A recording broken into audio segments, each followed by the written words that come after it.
On the 26th of October, 1995, on Tower Road in Slima, Malta, the Diplomat Hotel overlooks the seawall that separates pavement from Mediterranean water. Traffic moves along the seafront promenade. Earlier that morning, the man now walking back toward the revolving door had gone out to buy shirts for his sons, an errand described in later journalistic reconstructions. In Israel, the Beit Lid junction bombing that killed 21 people had placed him under scrutiny. In a Maltese newspaper archive, a photo caption will later note, "Shakaki's watch, amidst his blood-soaked clothes. Outside." Nothing yet suggests that history is narrowing on this corner of promenade. In several published accounts, two men on a Yamaha motorcycle wait just beyond the awning, helmets on, another pair of visitors against the seafront. For most people on Tower Road, it is an ordinary Thursday. For one, the day has already ended. He doesn't even know it yet. By late January 1995, the Beit Lid junction near Netanya had entered Israeli security vocabulary as shorthand for sudden mass death.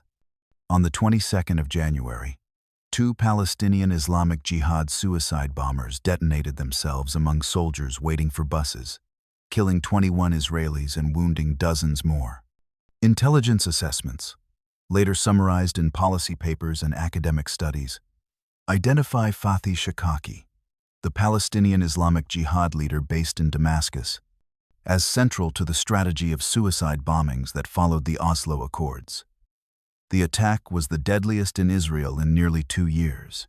In Jerusalem and Tel Aviv, the carnage hardened an existing debate inside Israel's security establishment about the targeted killing of militant leaders abroad.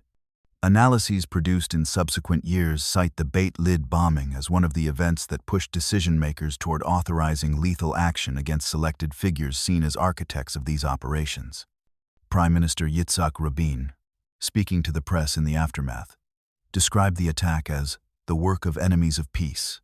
Behind closed doors, according to later reconstructions by intelligence historians, the conversation turned from condemnation to calculation. At this stage, the story existed mostly in memoranda and assessments. No city name, no hotel, no motorcycle. The man in Damascus continued to give interviews, quote, European literature, and oversee a clandestine organization that rejected negotiations and embraced armed struggle as its primary method. In the Maltese archive, the watch that would later be photographed had not yet ticked its way to Tower Road. Israel's Foreign Intelligence Service, the Mossad, was headed by Shabtai Shavat, a career intelligence officer who had led the organization since 1989.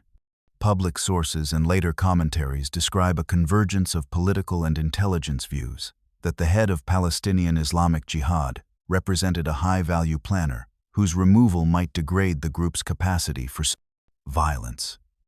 Shavat himself, in rare public remarks years later, acknowledged that certain operations during his tenure targeted individuals Israel considered directly responsible for attacks on its citizens. Academic and journalistic reconstructions of Israeli targeted killing policy in the 1990s often list the Shakaki operation as a key early instance of such an assassination abroad. In these accounts, a formal process shared between the Prime Minister, senior security officials, and Mossad leadership moved a name from intelligence watch lists onto an operational list. The underlying paperwork is not public, but its outline is visible in memoirs, policy articles, and declassified fragments, assessments of threat level, justifications based on ongoing plots, risk analyses weighing diplomatic fallout against operational success. Somewhere inside this paper trail, one decision stood out: the authorization to kill a doctor turned militant leader outside any declared battlefield, in a third country with which Israel had no open conflict. That decision would later be cited in ethics, journals, and international law debates as a case study in the normalization of targeted killing as state policy. Critics and defenders would argue for decades over whether such actions constituted legitimate self-defense or extrajudicial execution. In a different archive, in Valletta, the wristwatch in Joe Mifsud's photograph waited to become an unintentional footnote to that policy shift. The human cost of a decision made in Jerusalem would be measured on a Maltese sidewalk. The watch kept time for both worlds. Public reconstructions based on interviews and secondary sources describe two Mossad operatives leaving Tel Aviv on the 25th of October, 1995, traveling separately to Rome and Athens. There, local helpers say Anim, in intelligence terminology, reportedly handed over British passports prepared in advance. The names on those passports remain undisclosed. They are part of the protected core of the operation, buried in files that have never been released. Later accounts state that both men flew on to Malta and checked into the Diplomat Hotel in Slima, a seafront property on Tower Road facing the Mediterranean. They gave nothing away.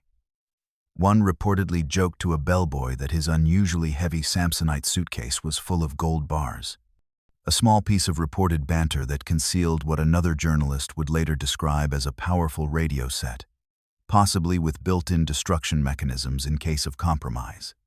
The story appears in Gordon Thomas's account and has been repeated in Maltese investigative writing, though its details cannot be independently verified. None of these technical specifics has been officially confirmed by Israel.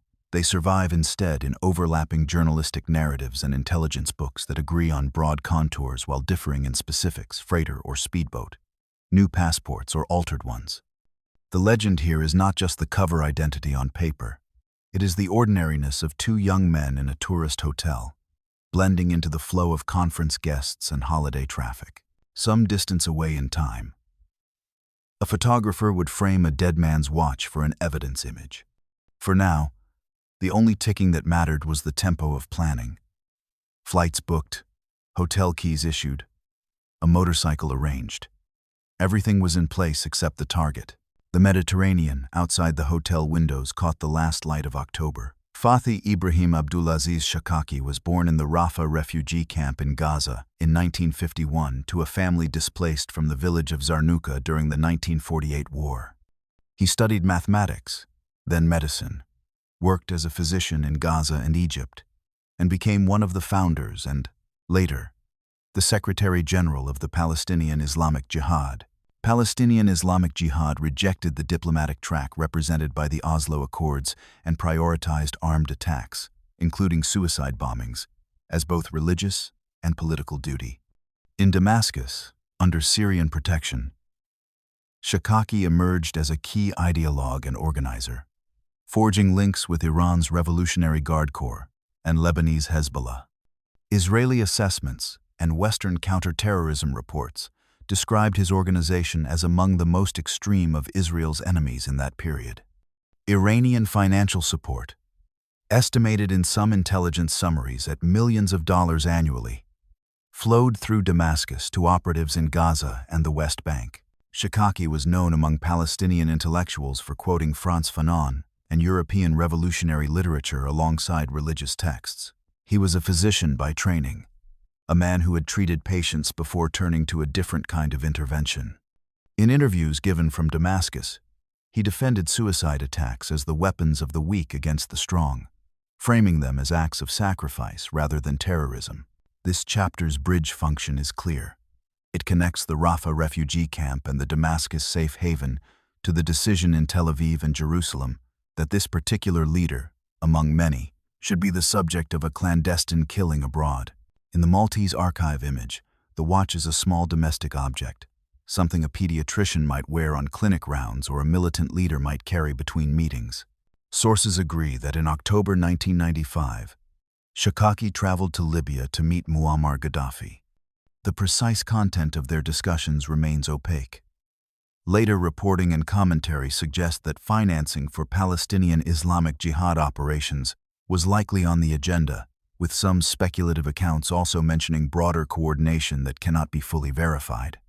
What is known is that Gaddafi maintained relationships with various Palestinian factions, and that Libya served as one node in a network of support for armed resistance. What is firmly documented is the route home. Because of international sanctions on Libya, Shakaki could not fly directly to Damascus. Instead, he traveled on the Tripoli to Valletta ferry route, heading for Malta as a stopover before continuing to Syria. On board the ferry, according to multiple reconstructions, he shaved off his beard and donned a wig, adapting his appearance to match the forged Libyan identity in the passport he carried. The false name recorded in public sources for this journey is Dr. Ibrahim Ali Showesh, a Libyan businessman. It is under this identity that Maltese authorities initially registered his entry. The domestic detail, a man in his 40s, adjusting his appearance in a cabin mirror, is both an act of personal grooming and a form of operational tradecraft. He was accustomed to such measures. Years of living under surveillance and threat had made deception routine. The ferry crossing took hours. The sea between Tripoli and Valletta is not wide. But for a man moving between hostile worlds, every border carried weight. Libyan security personnel who accompanied him reportedly remained on board when the ferry docked. He would enter Malta alone. The human reflection is that this disguise was not for a short-term deception. It was part of a life lived almost permanently in shadow. When the ferry docked in Malta, Shakaki disembarked alone. At Maltese immigration, he presented himself as Dr. Ibrahim Showesh, Libyan citizen, and was allowed entry. The passport control officer had no reason to suspect otherwise. Malta was accustomed to transit passengers moving between North Africa and the Middle East. Later, reconstructions agree that he checked into the Diplomat Hotel in Slima, a mid-range property on Tower Road, the town's prestigious seaside promenade. Under the alias, he was just another North African businessman breaking a journey between continents.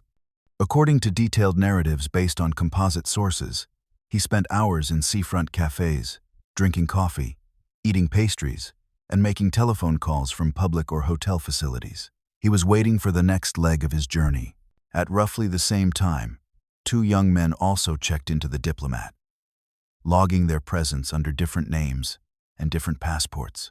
Their rooms, according to at least one account, served mostly as listening posts and staging areas. Staff later remembered little about them. Besides the heavy suitcase and the rented motorcycle, delivered in the evening, a dark blue Yamaha said to have been justified to hotel staff as a way to tour the island. Somewhere in the hotel's back office, a small rack held keys or cards with room numbers. Somewhere on Tower Road, the wristwatch that would become an archival image ticked off the minutes of an unremarkable stopover. The target and the operatives now shared an address. They may have passed each other in the lobby or on the seafront. Neither gave any sign of recognition.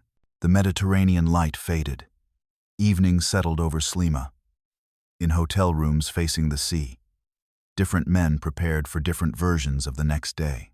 Several published accounts describe a freighter that left Haifa bound for Italy and then reported engine trouble off Malta, asking harbor authorities for permission to anchor while repairs were conducted.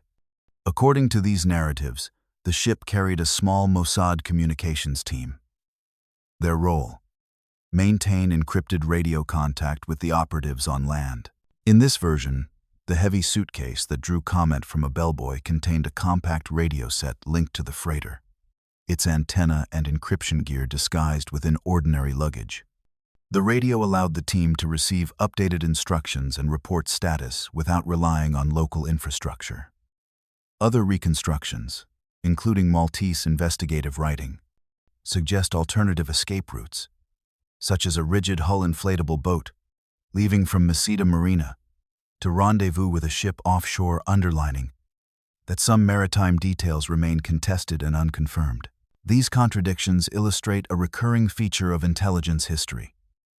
The core is broadly agreed a foreign hit team, a leader killed on a public street, a likely sponsor, while the trajectories of vehicles and exact methods of communication exist in a haze shaped by leaks, speculation, and deliberate disinformation.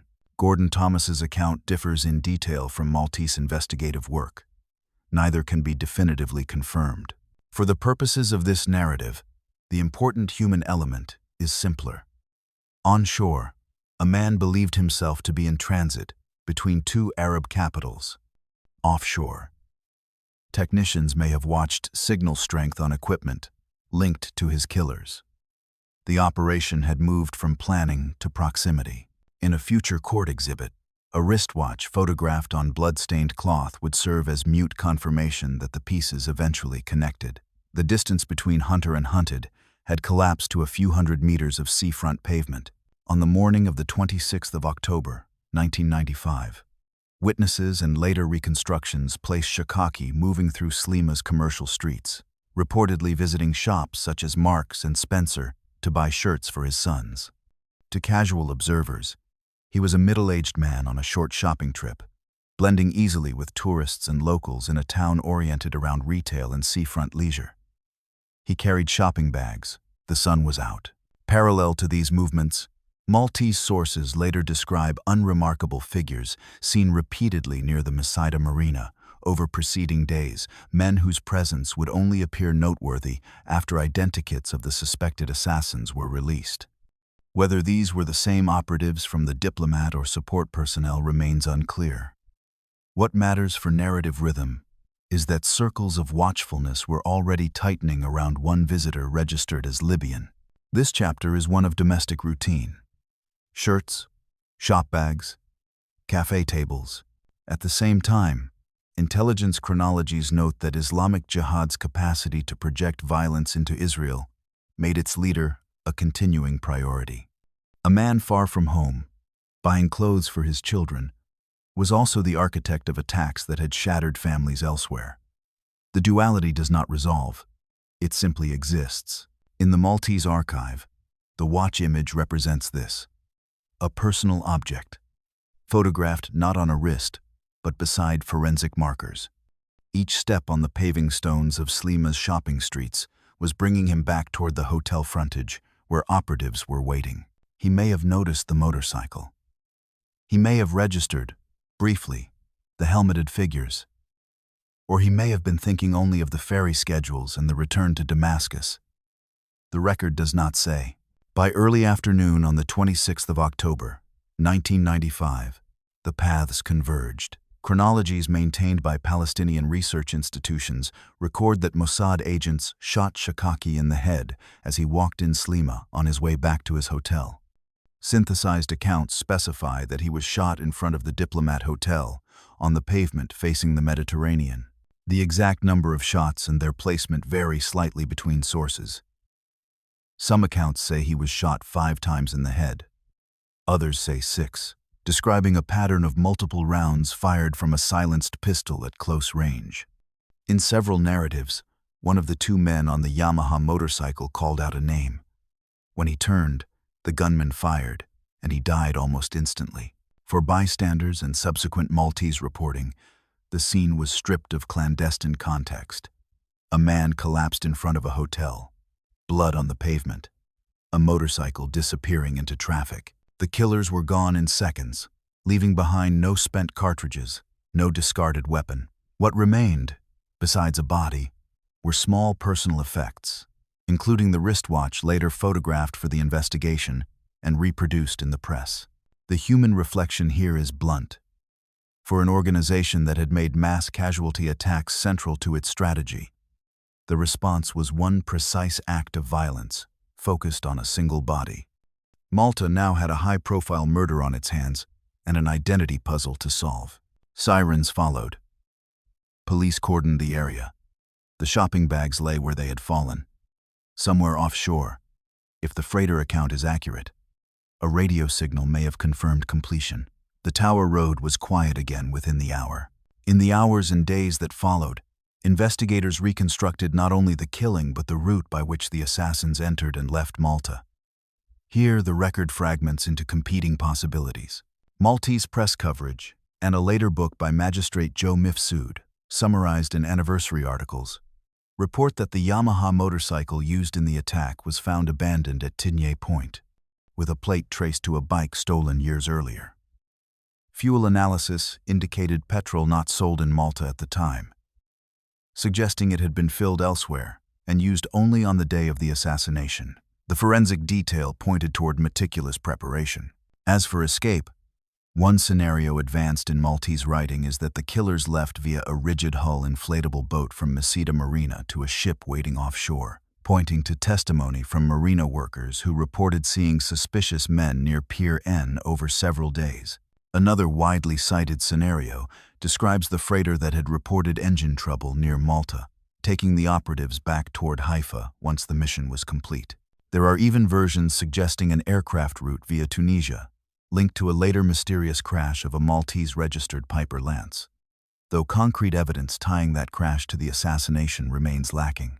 For this narrative, these conflicting accounts are treated as they are, possibilities, not certainties.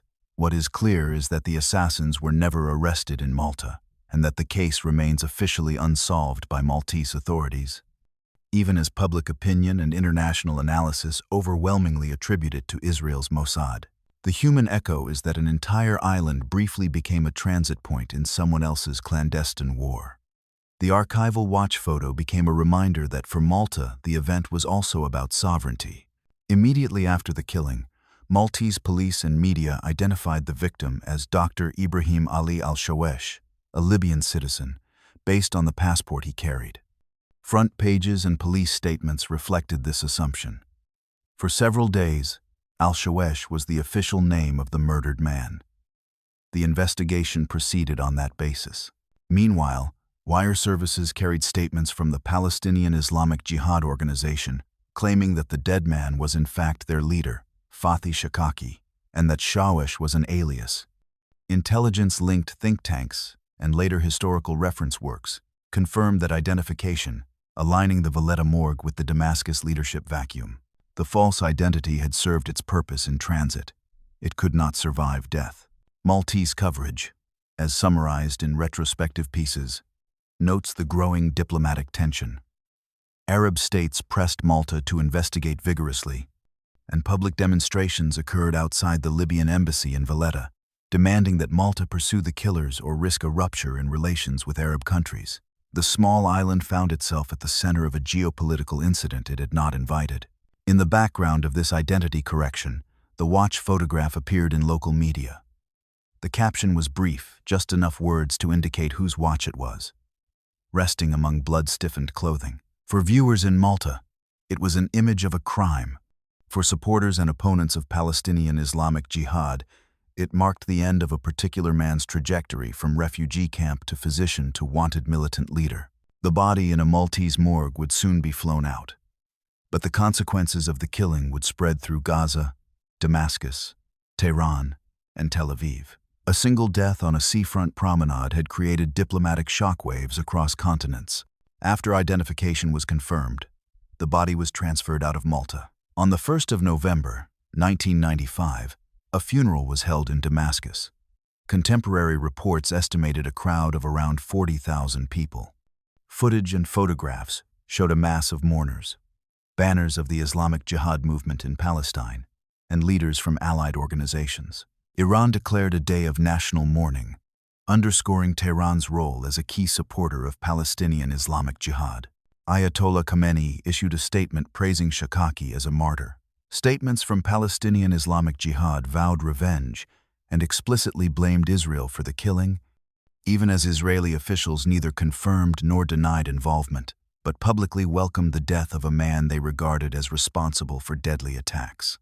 Within Gaza and parts of the West Bank, posters of Shakaki joined the iconography of martyrdom, already familiar from other figures in the conflict. His image was carried through streets where his organization had recruited and planned.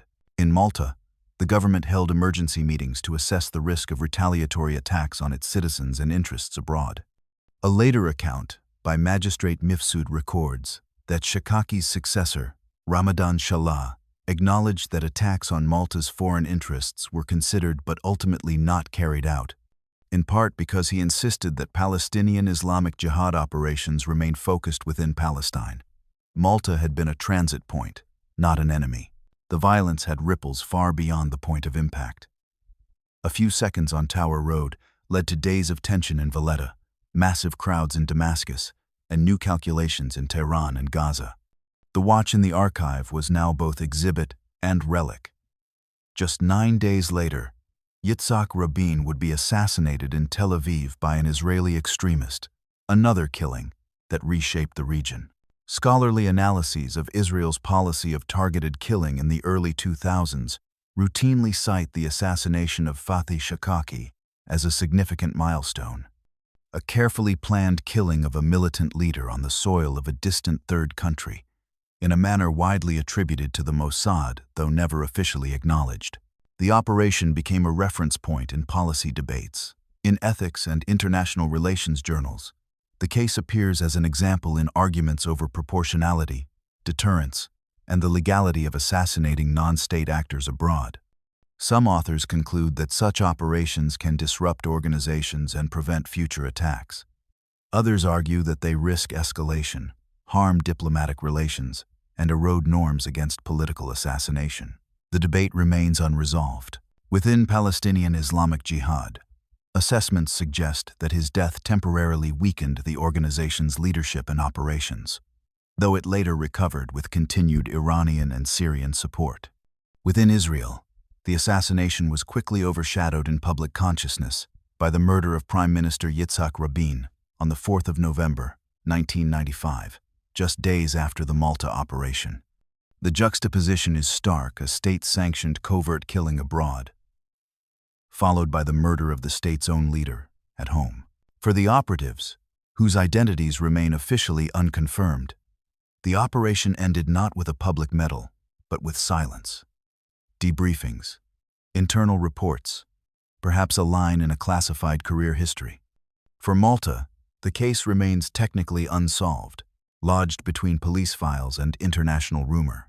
In the Maltese newspaper archive, the close-up of the watch persists, the same object that, in life, tracked appointments and prayer times, in death, marks the intersection of personal biography and clandestine policy. The second hand stopped on Tower Road, but the questions it raised continue to move. Years later, in a quiet reading room in Malta, someone scrolling through digitized images pauses on the frame labeled with a reference to Shakaki's effects. The photograph contains no motorcycle, no freighter, no forged passports, only a watch, its strap splayed against stained fabric. The caption identifies what the image cannot explain. The sea outside the Diplomat Hotel continues to strike the same seawall on Tower Road. Hotel guests come and go, traffic passes, cafes set out chairs. The operation itself left little visible trace in that landscape. No plaque marks the spot. No memorial indicates what happened there on an October Thursday. What remains is that single, intimate object in an archive, holding together two worlds. A father buying shirts for his sons on a brief stopover, and a man whose name on intelligence lists justified a clandestine death sentence. The image does not answer whether the killing was justice, retribution, or manipulation. It simply keeps the second hand frozen at the moment when all three interpretations became permanent. The policy debates continue in seminars and journals. The organization he led continues to operate, diminished but not destroyed. The men who pulled the trigger, if the attributed accounts are accurate, return to lives that remain unknown. The families of the Beit-Lid victims received no notification that a response had been made on their behalf. The Shakaki family buried their father and continued without him. On Tower Road, the light still falls the same way in late October. The Mediterranean reflects the same colors. Somewhere in a digitized archive, a watch face catches the flash of a forensic camera, preserving an ordinary object as evidence of an extraordinary intersection. The pavement remembers nothing. The photograph remembers everything it was asked to hold.